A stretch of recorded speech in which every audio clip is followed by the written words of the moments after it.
ठीक है, तो आज हम स्टार्ट करने वाले हैं कोलन काइमा। कोलन काइमा से पहले हम सब कुछ कर चुके हैं।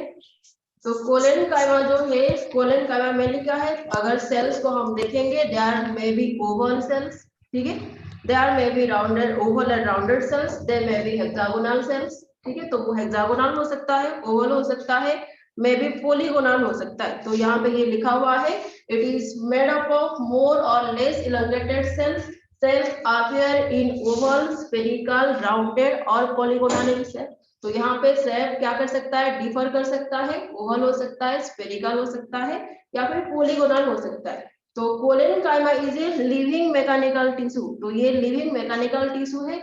मैकेनिकल टिश्यू का मतलब क्या होता है, that will support in the mechanical. तो ये मैकेनिकल सपोर्ट करवाएगा, है कि नहीं। तो ये मैकेनिकल सपोर्ट प्लांट बॉडी को प्रोवाइड कर रहा है।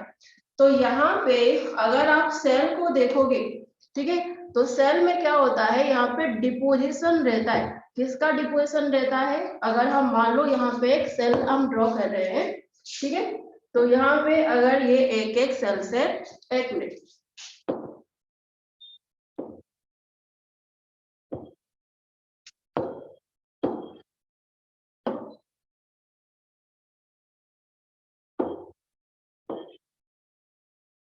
ठीक है, तो यहाँ पे मान लो हम यहाँ पे सेल्स ड्रॉ कर रहे हैं जो कि पॉलीगोनल है, ठीक है।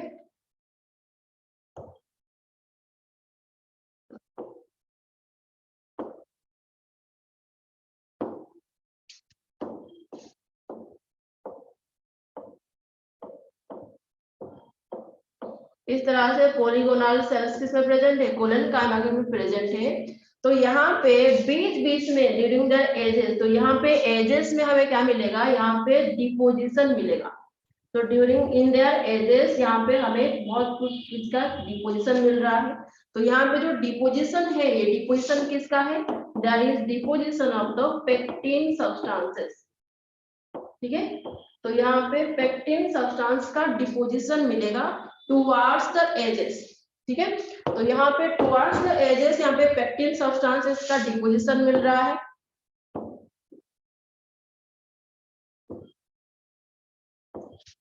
तो ये जो टुवार्ड्स द एजेस यहाँ पे पेक्टिन सब्सटेंसेस का डिपोजिशन मिलेगा। तो आज यहाँ पे डिपोजिशन है, तो यहाँ पे क्या नहीं मिलेगा, हमें कोई स्पेस नहीं मिलेगा। So there are usually no intercellular space is found here. तो यहाँ पे क्या नहीं है, इंटरसेलुलर स्पेस यहाँ पे प्रेजेंट नहीं मिलेगा। So collenchyma is a living mechanical tissue, ठीक है। So it is made up of more or less elongated cell. Cell appear किस तरह से कर रहे हैं, ओवल हो सकते हैं, स्फेरिकल या फिर राउंडेड या फिर पॉलीगोनल हो सकते हैं। यहाँ पे क्या मिलेगा, हमें पेक्टिन का डिपोजिशन मिलेगा। एंड सेल्स में यहाँ पे पेक्टिन का डिपोजिशन कहाँ पे मिल रहा है, कर्नल पे मिल रहा है, या फिर हम बोल सकते हैं यहाँ पे एजेस पे मिल रहा है, ठीक है। तो एजेस या फिर कर्नल पे मिल रहा है। तो ये मेनली कहाँ पे मिल रहा है, एजेस या फिर कर्नल में। तो एजेस एंड कर्नल में पेक्टिन का डिपोजिशन मिल रहा है। and as there is pectin का deposition present है, so there is usually intercellular spaces are absent, या फिर हम ये कह सकते हैं there is no intercellular space। so intercellular space lost क्यों हुआ है, due to the deposition of the pectin। Clear है, क्लियर है कि नहीं, ओके। देन लोकेशन क्या है, because of the pectic material, ये मेनली क्या करेगा, ये मैकेनिकल सपोर्ट प्रोवाइड करेगा। So it's providing mechanical support, so called as the mechanical tissue. आज ये मैकेनिकल सपोर्ट प्रोवाइड कर रहा है, तो ये मैकेनिकल टिश्यू कहा जाता है, ठीक है। तो यहाँ पे कहाँ पे मिल रहा है, इट्स मेनली जो कि फाउंड हो रहा है कहाँ पे, on the base of the leaves and fruits, ठीक है। तो ये मैकेनिकल सपोर्ट जो दे रहा है, मेनली क्या कर रहा है, फ्लेक्सिबिलिटी प्रोवाइड कर रहा है। So it provides flexibility. Clear है सबको, ठीक है। तो यहाँ पे देखो, अगर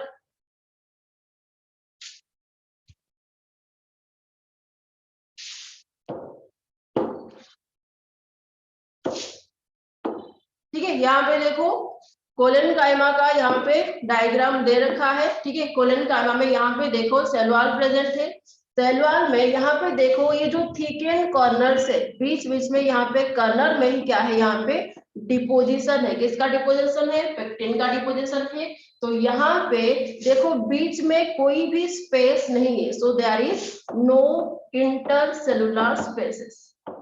ठीक है, तो यहाँ पे कोई इंटरसेलुलर स्पेस प्रेजेंट नहीं है। क्लियर है? ठीक है, तो ये मैंने कहा पर ऑकरेंस क्या है, collenchyma is not a universal tissue. तो ये हमेशा हर जगह पे नहीं मिलेगा। तो कहाँ पे मिल रहा है? स्टेम पे मिल रहा है, स्टेम ऑफ द हर्बासियस डाइकोटिलीडन। तो यंग डाइकोटिलीडन स्टेम में मिलेगा। अगर आप मान लो ये क्या है, उसका स्टेम है, ठीक है, तो यहाँ पे ये उसका लीव्स है, तो मिलेगा कहाँ पे? लीफ के बेस पे। ठीक है, तो ये लीफ बेस पे मेनली फाउंड होगा। जबकि कभी भी हवा अगर आएगा या फिर हवा जा मतलब ब्लोन कर रहा है, विंड ब्लोन कर रहा है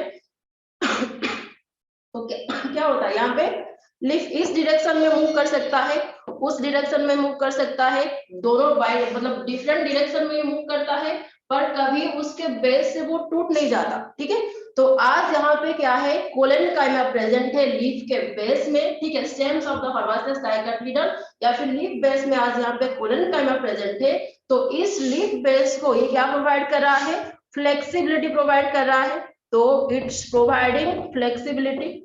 तो ये फ्लेक्सिबिलिटी प्रोवाइड कर रहा है, जिसके वजह से जितना भी विंड ब्लो हो जाए, जितना भी ये मूव कर जाए, लीफ कभी क्या नहीं होता, टूटता नहीं या फिर उसके बेस से वो गिर नहीं जाता। ठीक है, तो और कहाँ पे प्रेजेंट है? Collenchyma forms the hypodermis of the dicotyledon stem. ठीक है, and cells of collenchyma are flexible. तो आज यहाँ पे पेक्टिन का डिपोजिशन है, तो ये फ्लेक्सिबल है due to hydrophilic nature of pectocellulose. तो यहाँ पे पेक्टिन के साथ साथ और भी क्या डिपोजिशन है? सेलुलोज एंड हेमिसेलुलोज प्रेजेंट है। तो पेक्टिन सेलुलोज मिलके यहाँ पे क्या कर रहे हैं? एक फ्लेक्सिबिलिटी प्रोवाइड कर रहे हैं। So flexibility occurs in dicotyledonous and dicot stem.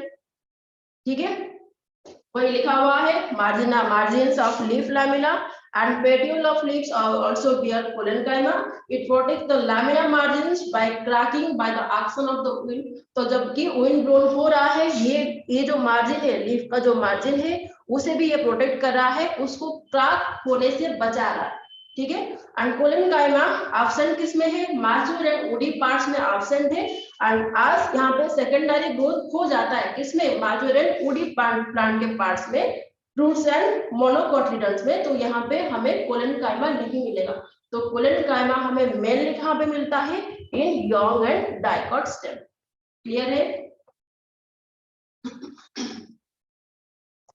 यहाँ तक क्लियर है सबको? Yes, ma'am. Okay.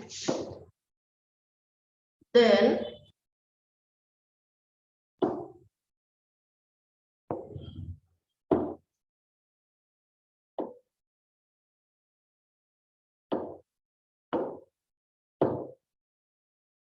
ठीक है, तो फंक्शंस क्या है कोलेनकाइमा का? Collenchyma performs both mechanical as well as biological and vital functions. तो ये मैकेनिकल क्या कर रहा है? ये फ्लेक्सिबिलिटी प्रोवाइड कर रहा है, टेंसाइल स्ट्रेंथ प्रोवाइड कर रहा है। टेंसाइल स्ट्रेंथ और कुछ नहीं है, दैट इज फ्लेक्सिबिलिटी। ठीक है, तो टेंसाइल स्ट्रेंथ प्रोवाइड कर रहा है अगेंस्ट बेंडिंग एंड स्वेइंग। ठीक है, that is the mechanical function. ठीक है, बायोलॉजिकल फंक्शन क्या कर रहा है? ये आज ये यहाँ पे क्या कर रहा है? यहाँ पे कोलेनकाइमा में और क्या प्रेजेंट होता है? क्लोरोप्लास्ट प्रेजेंट होता है।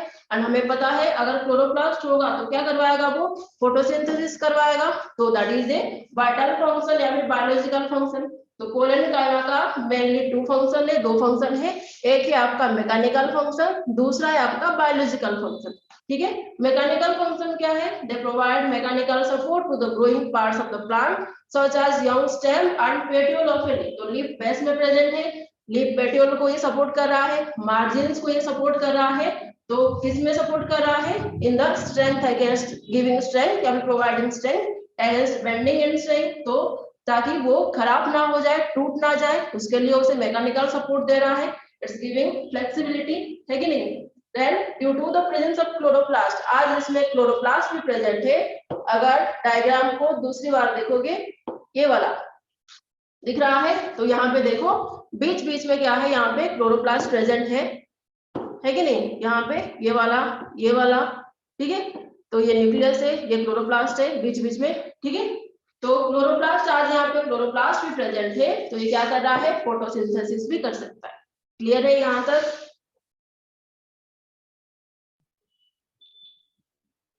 Yes ma'am. Yes ma'am. Okay, ठीक है। देन आ जाओ स्क्लेरेंकाइमा, ठीक है।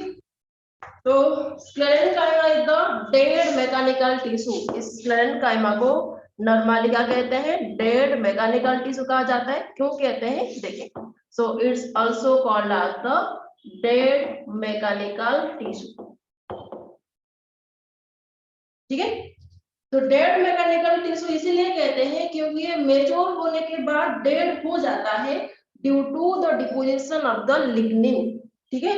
तो यहाँ पे क्या है, sclerenchyma is the main mechanical tissue, mechanical support provide कर रहा है, but it's a dead mechanical tissue. ये डेड मैकेनिकल टिश्यू है। और ये डेड क्यों हो रहा है, क्योंकि यहाँ पे क्या हो रहा है, उसी में ही, ठीक है, डिपोजिशन हो रहा है लिग्निन का। तो हम यहाँ पे कह सकते हैं देयर इज लिग्निफिकेशन, ठीक है। अगर देखोगे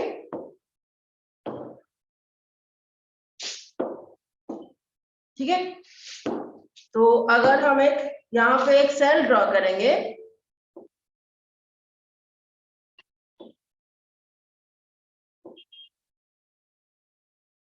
ठीक है। तो ये वाला क्या है, उसका सेल वॉल है, ठीक है। सेल वॉल में क्या होता है, सेलुलोज या फिर हेमिसेलुलोज होगा। तो यहाँ पे सेल वॉल में ही क्या होता है, लिग्निन का डिपोजिशन हो जाता है। तो there is deposition of the lignin. तो आज यहाँ पे लिग्निन का डिपोजिशन हो जाता है, तो ये लिग्निन क्या करवाएगा, ये सेल वॉल को इम्परमेबल बना देता है। तो आज सेल वॉल में लिग्निन का डिपोजिशन हो जाता है, यहाँ पे ये सेल वॉल को क्या बना देगा, इम्परमेबल बना देगा। तो यहाँ से कोई भी वाटर और गैसेस सेल के अंदर एंट्री नहीं कर सकता, ठीक है। तो वाटर एंड गैसेस सेल में एंट्री नहीं कर सकता, बिकॉज यहाँ पे cell wall due to the deposition यहाँ पे क्या हो गया है, ये इम्परमेबल हो गया है। अगर यहाँ पे क्या हो गया, डिपोजिशन हो गया है, सेल इम्परमेबल हो गया है, अंदर अलाउ नहीं करेगा, तो अंदर का कंटेंट क्या है, यहाँ पे साइटोप्लाज्म है कि नहीं। तो यहाँ पे जो साइटोप्लाज्म है वो क्या हो जाएगा, वो धीरे धीरे डाई कर जाएगा, या फिर धीरे धीरे उसका डेथ हो जाएगा। तो साइटोप्लाज्म डाई, ठीक है। तो यहाँ पे आज यहाँ पे साइटोप्लाज्म का डेथ हो रहा है क्योंकि वो सेल वॉल को इम्परमेबल बना दिया है, वाटर एंड गैसेस को अलाउ नहीं कर रहा है। तो यहाँ पे जो खाली स्पेस है, यहाँ पे जो साइटोप्लाज्म है वो डेथ हो गया है। तो यहाँ पे जो स्पेस बचा है, खाली स्पेस बचा है उसी को हम ल्यूमेन कहते हैं, ठीक है। So here lignin is impermeable to water and gases and it's not allowed, ठीक है। So the cytoplasm starts to die and now there is an empty space called the lumen. Clear है यहाँ तक?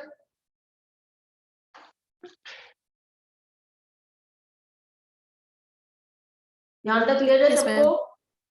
Okay, yes ma'am. Then ठीक है, आ जाओ types of sclerenchyma,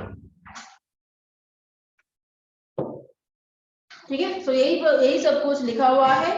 Cells of sclerenchymatous are generally long, narrow, thick one, lignified, without protoplast and dead. आज मैंने बताया cytoplasmic material क्या हो जाएगा, वो डेथ डाई कर जाएगा। तो यहाँ पे इसीलिए वहां पे लिखा हुआ है it's without protoplast and dead, ठीक है, ये वाला पॉइंट। देन स्क्लेरेंकाइमा मेनली कहाँ पे मिलता है, अगर देखा जाए it's found in the hypodermis of the monocot stem. Function क्या है, it provides mechanical support and mechanical strength to the plant organ, ठीक है। तो यहाँ पे जो लिग्निन का डिपोजिशन है, डिपोजिशन ऑफ द लिग्निन को क्या कहते हैं, that is the lignification.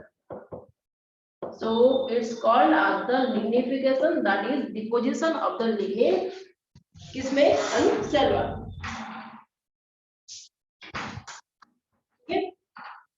Then आ जाओ टाइप्स।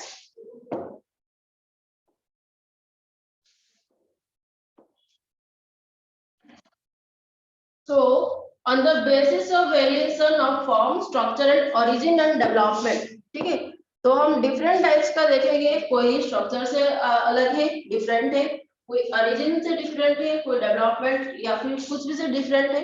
तो यहाँ पे स्क्लेरेंकाइमा जो है मेनली वो क्या है, दो तरह की है, एक है आपका स्क्लेरेट, दूसरा है आपका स्क्लेरेंकाइमाटस फाइबर्स, ठीक है।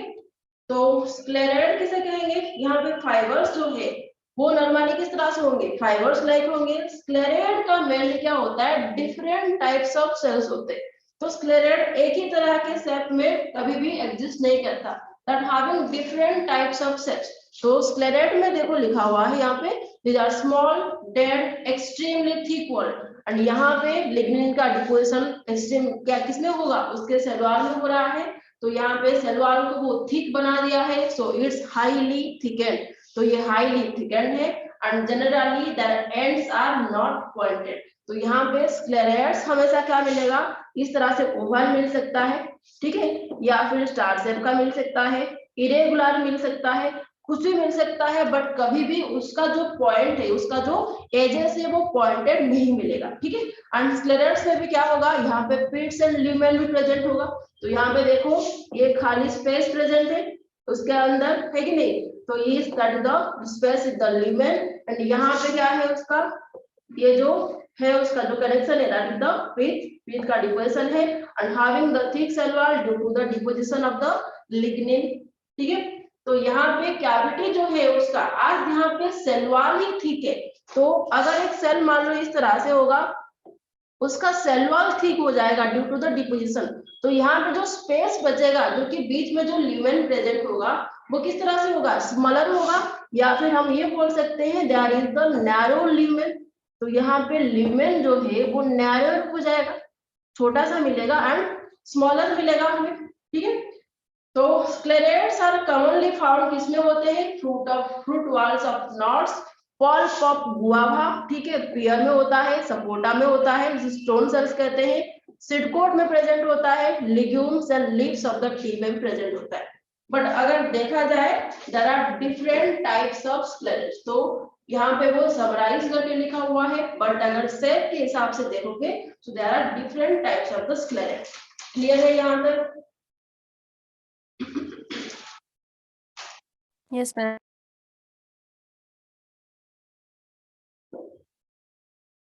ठीक है, तो अगर आप स्क्लेरेट को ही देखोगे,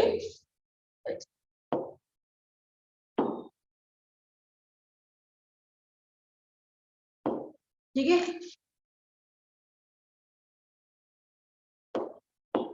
तो अगर आप स्क्लेरेट का टाइप्स देखोगे, पहले स्क्लेरेट का टाइप्स में क्या आता है, पहला आता है आपका ब्राकीस्क्लेरेट, ठीक है।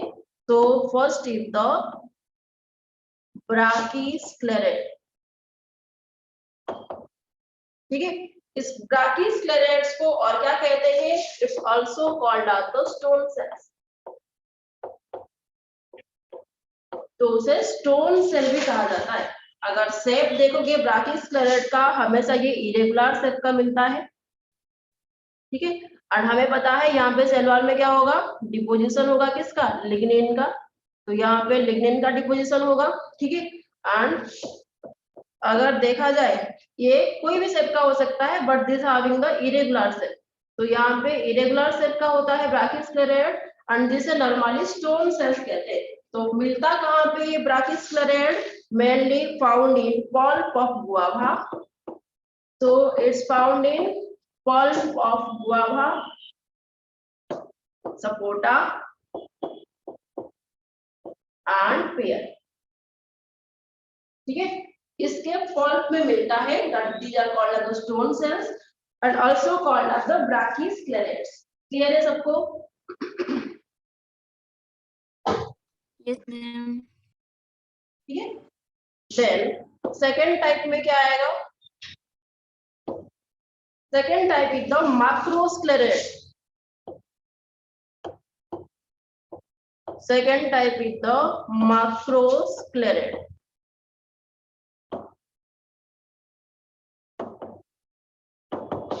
ठीक है।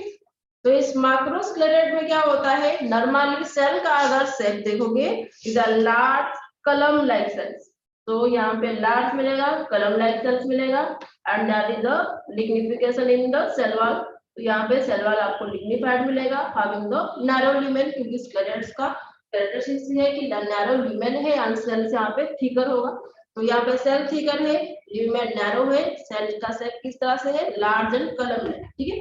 तो यहाँ पे ये जो मैक्रोस्क्लेरेट्स है ये कहाँ पे मिलता है, that is found in the epidermis of, कहाँ पे मिलता है, epidermis of leguminous seed, found in epidermis of leguminous,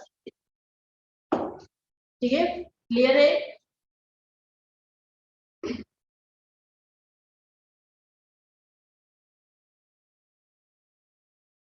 clear है कि नहीं ये वाला मैक्रोस्क्लेरेट? Yes ma'am. हाँ ma'am. Third type, ma'am sclereid का सेल वॉल में पिट्स का क्या फंक्शन है? सेल वॉल में ही पिट्स प्रेजेंट होते हैं। पिट्स कहाँ पे प्रेजेंट होंगे? अगर हाँ तो पिट्स उसका फंक्शन क्या है, कुछ स्पेसिफिक या बस ऐसी है? आज वहां पे पहले से सेल वॉल में था, पिट्स होगा सेल वॉल में पहले होगा, उसके बाद ही वहां पे कुछ डिपोजिशन हुआ है, जैसे कि लिग्निन का हुआ है या फिर जो भी कुछ हुआ है उसके बाद में हुआ है। तो पिट्स का नॉर्मल फंक्शन क्या होता है, it's allowing the gases vapours को अलाउ करता है पिट्स, है कि नहीं। तो आज यहाँ पे डिपोजिशन हो गया है पर ये अलाउ नहीं कर रहा है, फिर भी वो उसमें प्रेजेंट है तो उसमें पिट्स दिखाता है। क्लियर है? Yes ma'am. Then third type आ जाओ, ऑस्टियोस्क्लेरेट। तो third type is the osteosclereid.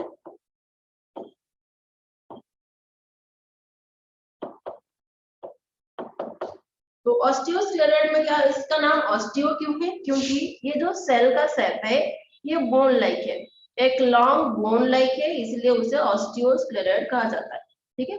तो cell shape is like a long bone, इस तरह से कर सकते हो या फिर इस तरह से कर सकते हो, हैविंग ए, उसमें बस छोटा सा एक नैरो ल्यूमेन प्रेजेंट होगा, ठीक है। तो यहाँ पे ये जो ऑस्टियोस्क्लेरेट है shape is like A bone, found कहाँ पे होता है, it's found in lining of seed, ठीक है।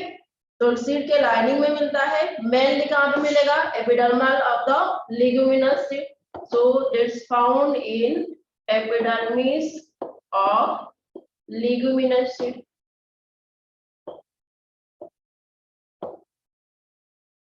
okay। then आ जाओ fourth type, that is the astrosclerate। तो astrosclerate जो होता है वो स्टार शेप का होता है, ठीक है। then fourth type is the astrosclerate।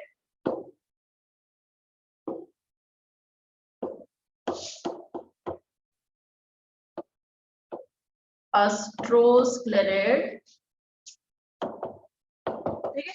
तो एस्ट्रोस्क्लेरेट का अगर शेप देखोगे that is mainly star shape, and यहाँ पे जो होगा उसमें उसके सेल वॉल में क्या होगा, डिपोजिशन हो गया होगा, ठीक है। Just a second,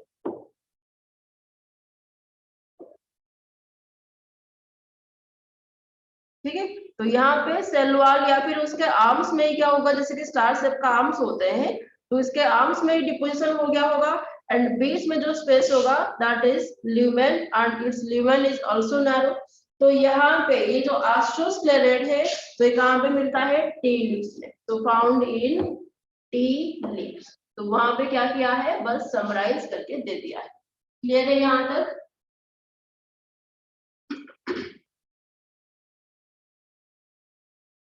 all clear? Yes ma'am. ठीक है। देन उसी में आ रहे यहीं पे लिखा हुआ है, तो यहाँ पे अभी मुझे बताओ कि फ्रूट वॉल्स ऑफ नॉट्स या फिर pulp of guava, pear and sapota में क्या मिलेगा, हमें स्टोन सेल्स मिलेगा। तो उस स्टोन सेल को क्या कहते हैं और क्या कहते हैं, कौन सा स्क्लेरेट कहा जाएगा, ब्राकिस्क्लेरेट, ठीक है। सीड कोट ऑफ लीग्यूम में कौन सा मिलेगा? सीड कोट में मैक्रो सीड कोट में हाँ सॉरी Macro- में माक्रोस्क्लेरेट मिल सकता है, ऑस्टियोस्क्लेरेट भी मिल सकता है कि नहीं? तो epidermal of the lining of the seed में दोनों मिलेगा, ऑस्टियो एंड माक्रो, ठीक है। Then leaves of the tea में कौन मिलेगा? दैट इज द स्टार सेप्ट मिलेगा, दैट इज द ऑस्टियोस्क्लेरेट, ठीक है। Leaves clear of tea. ठीक है, हम यहाँ तक सबको क्लियर है? कोई डाउट्स नहीं है? हाँ मैम। हाँ मैम। देन आ जाओ फाइबर्स, ठीक है।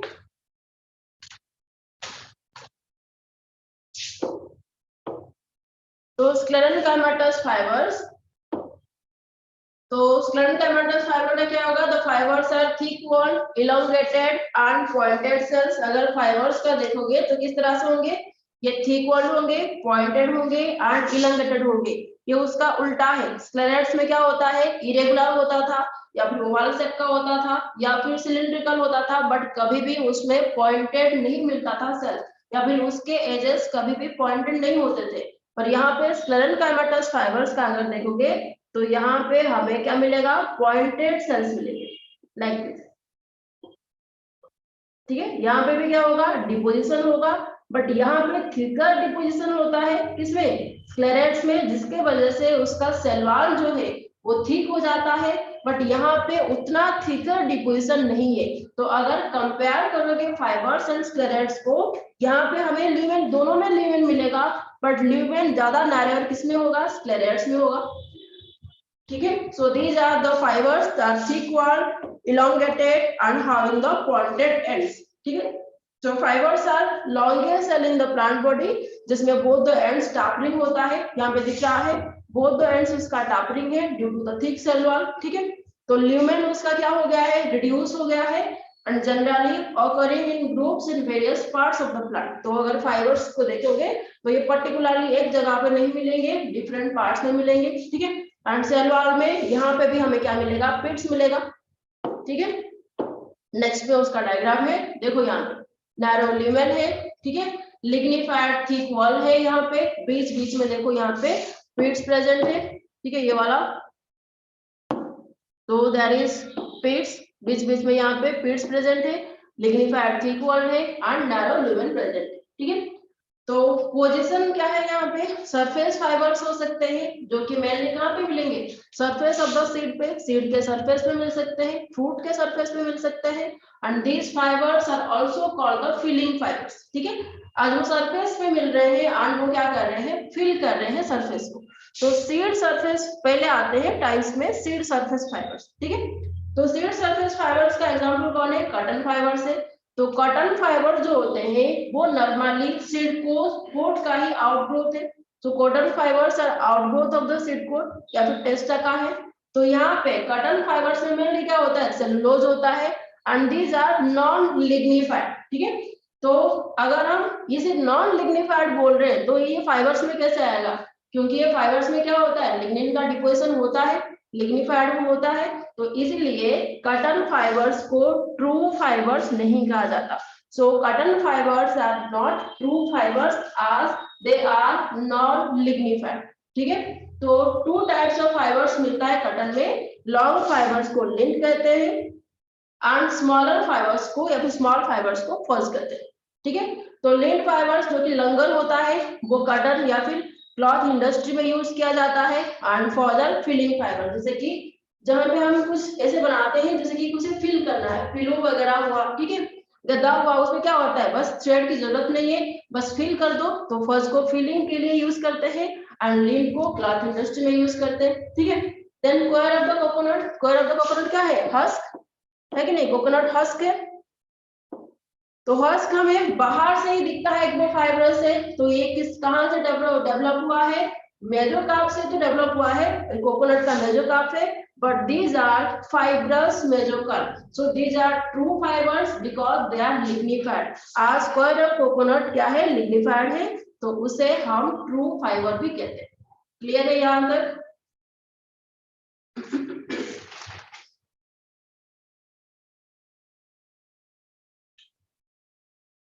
क्लियर है? हाँ मैम।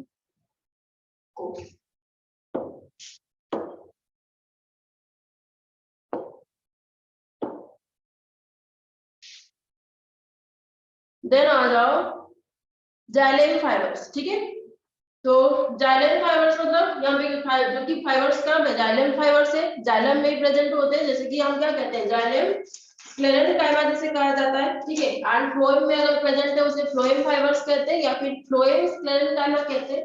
तो जाइलेम फाइबर्स या फिर जाइलेम स्क्लेरेंकाइमा जो है उसे इंट्राजाइलरी फाइबर्स भी कहते हैं। ठीक है, and also called are the wood fibres. तो जाइलेम फाइबर्स हमेशा क्या होता है, हार्ड फाइबर्स होता है, इट्स नॉट फ्लेक्सिबल। तो ये फ्लेक्सिबल नहीं है, जाइलेम फाइबर्स कभी फ्लेक्सिबल नहीं होता है एंड मेनली जाइलम में प्रेजेंट होता है। ठीक है, जैसे कि एग्जांपल आपका मुंज फाइबर, देन फ्लोएम फाइबर जो कि फ्लोएम में प्रेजेंट होता है, एंड फ्लोएम स्क्लेरेंकाइमा या फिर फ्लोएम फाइबर्स को और क्या कहते हैं, it's also called at the bast fibre. ठीक है, तो फ्लोएम फाइबर को बास्ट फाइबर्स कहते हैं एंड फ्लोएम फाइबर जो है वो कमर्शियल फाइबर्स है क्योंकि ये फ्लेक्सिबल है। ठीक है, उसे अच्छे से बुन सकते हैं, उसी को लेके हम नीटेड कर सकते हैं या फिर बुन सकते हैं, that can be weaved easily. ठीक है, so they have great economic value. तो ये फ्लेक्सिबल है, अच्छे से उसे हम वीव कर सकते हैं, इसलिए उसका कमर्शियल वैल्यू बहुत ज्यादा है। तो phloem fibres is also called as the bast fibre. ठीक है, तो यहाँ पे फ्लोएम फाइबर्स को ऑब्टेन कहाँ से करते हैं, obtain from the phloem and pericycle of the plant. तो पेरिसाइकल एंड फ्लोएम से ऑब्टेन किया जाता है। बास्ट फाइबर में कौन कौन आएगा, ज्यूट आएगा। ठीक है, that is the Corchorus capsularis, then Crotalaria juncea that is the sunnhemp. ठीक है, हिबिस्कस, तो ये वो आपका पटुआ है। ठीक है, पटुआ सुने हो कि नहीं? हाँ मैम।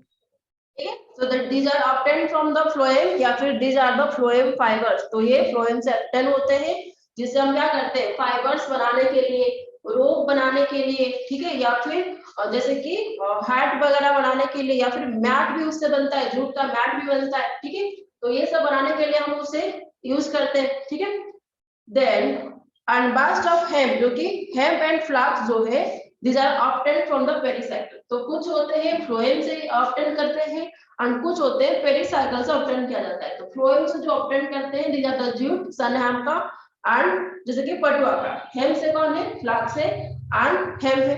ठीक है, so phloem fibres of jute, flax and hemp are used commercially। इसका कमर्शियल वैल्यू बहुत ज्यादा है, जैसे कि मैंने कहा कि रोप बनाने के लिए यूज करते हैं, मैट बनाने के लिए यूज करते हैं, हार्ट वगैरह बनाने के लिए यूज करते हैं। ठीक है, so these are the examples of these are the uses of the phloem fibres. Clear है यहाँ तक?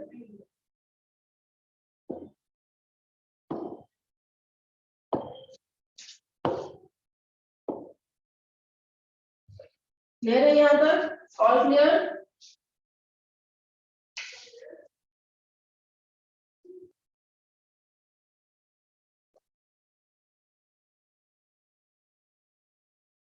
क्लियर है पीयूष? Yes sir. देन आ जाओ कॉम्प्लेक्स परमानेंट टिश्यू। तो कॉम्प्लेक्स परमानेंट टिश्यू में कौन कौन आएंगे, mainly xylem and phloem.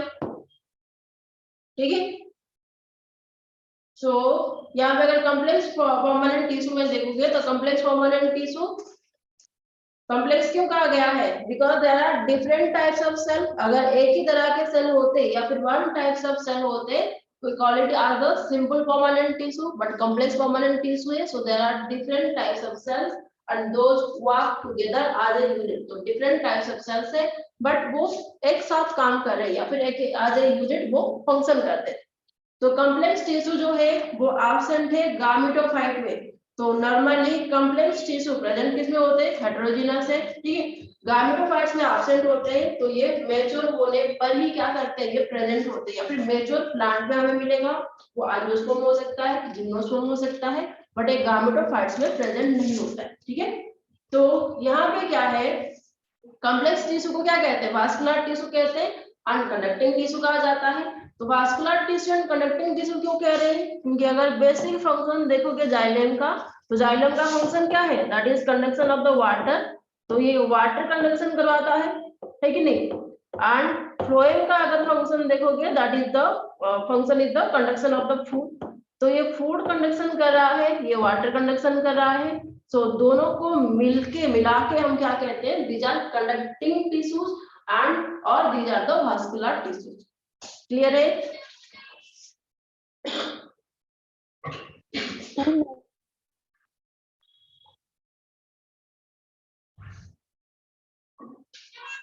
Then आ जाओ जाइलम। ठीक है, तो xylem term was coined by Navelim.